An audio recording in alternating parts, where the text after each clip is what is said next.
ಗೆ ಅಂತ ಸ್ನಾಕ್ಸು ಅಂತ ಸೈಡ್ಸು ಅಂತ ಹಸಿರು ಬಟಾಣಿ ತಿನ್ನುವವರೇ ಈ ಸ್ಟೋರಿಯನ್ನ ನೀವು ಕೇಳಲೇಬೇಕು. ಹಸಿರು ಬಟಾಣಿ ತಿನ್ನೋದಕ್ಕಿಂತ ಮುಂಚೆ ಬಹಳ ಎಚ್ಚರಿಕೆಯನ್ನ ವಹಿಸಬೇಕು. ರಾಜ್ಯದಲ್ಲಿ ಆತಂಕವನ್ನ ಸೃಷ್ಟಿ ಮಾಡ್ತಾ ಇದೆ ಹಸಿರು ಬಟಾಣಿ.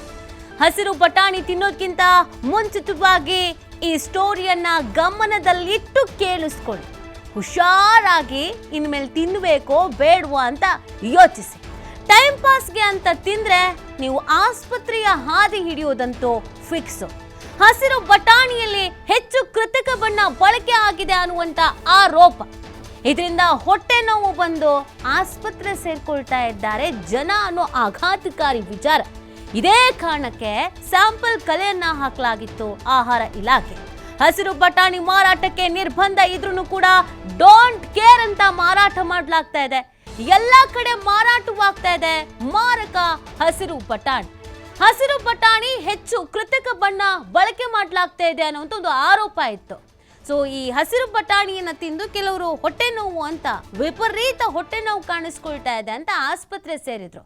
ಹಾಗಾಗಿ ಇದರ ಸ್ಯಾಂಪಲ್ ಕಲೆಕ್ಟ್ ಮಾಡ್ಕೊಳ್ಬೇಕು ಅನ್ನುವಂಥ ನಿಟ್ಟಿನಲ್ಲಿ ಆಹಾರ ಇಲಾಖೆ ಹಸಿರು ಬಟಾಣಿಗಳ ಸ್ಯಾಂಪಲ್ಸ್ ಅನ್ನ ಕಲೆಕ್ಟ್ ಮಾಡ್ಕೊಳ್ಳಲಾಗಿತ್ತು.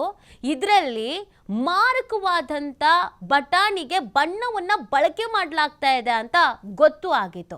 ಹಾಗಾಗಿ ಇದರ ಮಾರಾಟವನ್ನ ಮಾಡಬಾರ್ದು ಅನ್ನುವಂಥ ನಿಟ್ಟಿನಲ್ಲಿ ನಿರ್ಬಂಧ ಹೇರಲಾಗಿತ್ತು. ಆದರೂ ಕೂಡ ಅಂಗಡಿಯವರು ಇದನ್ನು ಮಾರ್ತಾ ಇದ್ದಾರೆ. ಇನ್ನು ಕೆಲವರು ತಿನ್ನಬೇಕು ಅಂತ ಅಂದವರು ತಿಂತಾನೂ ಇದ್ದಾರೆ. ಹಾಗಾಗಿ ಇನ್ನು ಮುಂದೆ ಏನಾದರೂ ನೀವು ತಿನ್ನೋದಕ್ಕೆ ಬಹಳ ಸೊಗಸಾಗಿರುತ್ತೆ, ಬಹಳ ಚೆನ್ನಾಗಿರುತ್ತೆ, ತಿಂತಾ ಇದ್ರೆ ಅದರ ಮಜನೇ ಬೇರೆ, ಇನ್ನೂ ತಿನ್ನಬೇಕು ಅಂತ ಅನಿಸುತ್ತೆ ಅಂತ ಬಟಾಣಿಯನ್ನ, ಹಸಿರು ಬಟಾಣಿಯನ್ನ ಏನಾದರೂ ನೀವು ತಿಂತಾ ಇದ್ರೆ ಇವತ್ತಿಗೆ ಅದನ್ನು ನಿಲ್ಲಿಸ್ಬೇಡಿ. ಅದರಲ್ಲೂ ಮಕ್ಕಳಿಗೇನಾದರೂ ಇದನ್ನು ಕೊಡ್ತಾ ಇದ್ರೆ ತಿನ್ನಲಿ ಟೈಮ್ ಪಾಸ್ ಆಗುತ್ತೆ ಅಂತ ಬಹಳ ಎಚ್ಚರಿಕೆ ವಹಿಸಿ. ನಿಮ್ಮ ಆಹಾರದ ಮೇಲೆ ದುಷ್ಪರಿಣಾಮ ಬೀರುತ್ತೆ. ನೀವು ದೃಶ್ಯದಲ್ಲಿ ನೋಡ್ತಾ ಇರ್ಬೋದು, ಆ ಬಟಾಣಿ ಇದೆಯಲ್ಲ, ಆ ಬಟಾಣಿ ಗ್ರೀನ್ ಕಲರ್ ಇರುತ್ತೆ, ಹಸಿರು ಕಲರ್ ಇರುತ್ತೆ. ಹೇಗೆ ಹಸಿರು ಕಲರ್ ಬರುತ್ತೆ ಅಂತಂದರೆ ಅದಕ್ಕೆ ಬಣ್ಣವನ್ನು ಬೆರಕೆ ಮಾಡಲಾಗತ್ತೆ. ಮಾರಕವಾದಂಥ ಬಣ್ಣಗಳನ್ನು ಬೆರಕೆ ಮಾಡಲಾಗ್ತಾ ಇದೆ. ಸೊ ಅದನ್ನು ಸೇವಿಸೋದ್ರಿಂದ ಅನಾರೋಗ್ಯ ಆಗ್ತಾ ಇದೆ. ಆರೋಗ್ಯದ ಮೇಲೆ ತೀವ್ರ ರೀತಿಯಾದಂಥ ಪರಿಣಾಮ ಬೀರ್ತಾ ಇದೆ. ಇನ್ಮೇಲೆ ಯಾರೂ ಹಸಿರು ಬಟಾಣಿಯನ್ನ ತಿನ್ನೋದಕ್ಕೆ ಹೋಗಬೇಡಿ. ಒಂದು ಕಡೆಯಲ್ಲಿ ಇನ್ನು ಯಾರಾದರೂ ಮಾರಾಟ ಮಾಡ್ತಾ ಇದ್ರೆ ದಯವಿಟ್ಟು ಅದನ್ನು ಸ್ಟಾಪ್ ಮಾಡಿ. ಯಾಕಂದರೆ ಕೆಲವರು ಇದಕ್ಕೂ ನಮಗೂ ಸಂಬಂಧ ಇಲ್ಲ, ತಿನ್ನೋರು ತಿಂತಾರೆ, ನಾವು ಮಾರೋಣ ಅಂತ ಏನಾದರೂ ನೀವು ಹಠಕ್ಕೆ ಬಿದ್ದಿದ್ರೆ ಆ್ಯಕ್ಷನ್ಸನ್ನು ತೆಗೆದುಕೊಳ್ಳಲಾಗತ್ತೆ.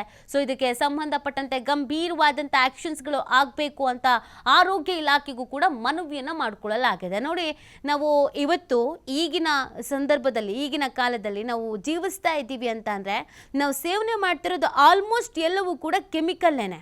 ನಾವು ತರಕಾರಿನ ತಿಂತಾ ಇದ್ದೀವಿ ಅಂತ ಅಂದ್ರೂ ಅದು ಏನು ಪ್ಯೂರ್ ತರಕಾರಿ ಅಂತಲ್ಲ. ಇಷ್ಟೇ ದಿನದ ಒಳಗಡೆ ಬೆಳವಣಿಗೆ ಆಗಬೇಕು ಅಂತ ಅದಕ್ಕೂ ಏನಾದರೂ ಇಂಜೆಕ್ಟ್ ಮಾಡಿರ್ತಾರೆ. ಗೊಬ್ಬರಗಳನ್ನು ಬಳಕೆ ಮಾಡೋದ್ರಿಂದ ಹಿಡಿದು ಬೇರೆ ಬೇರೆ ರೀತಿಯಲ್ಲೂ ಕೂಡ ನಾವು ಪ್ರತಿಯೊಂದನ್ನು ಸೇವಿಸ್ತಾ ಇದ್ದೀವಲ್ಲ, ಅನ್ನ, ಸಕ್ಕರೆ, ಮೈದಾ, ಏನೇನು ಸೇವಿಸ್ತಾ ಇದ್ದೀವೋ ಅದೆಲ್ಲವೂ ಕೂಡ ಒಂದಲ್ಲ ಒಂದು ರೀತಿಯಲ್ಲಿ ನಮ್ಮ ಮೇಲೆ ದುಷ್ಪರಿಣಾಮ ಬೀರ್ತಾನೆ ಇರುತ್ತೆ. ಅದು ಒಂದು ಕಡೆಯಲ್ಲಾದರೆ ಗೊತ್ತಿದ್ದು ಕೆಲವರು ಹೊಂಡಕ್ಕೆ ಹಾರೋದು, ಗುಂಡಿಗೆ ಬೀಳೋದು ಅಂತ ಅಂತಾರಲ್ಲ, ಅದಾಗ್ತಾ ಇದೆ. ಈ ಹಸಿರು ಬಟಾಣಿಯಲ್ಲಿ ವಿಪರೀತವಾದಂಥ ಕಲ್ಲರನ್ನು ಬಳಕೆ ಮಾಡಲಾಗ್ತಾ ಇದೆ.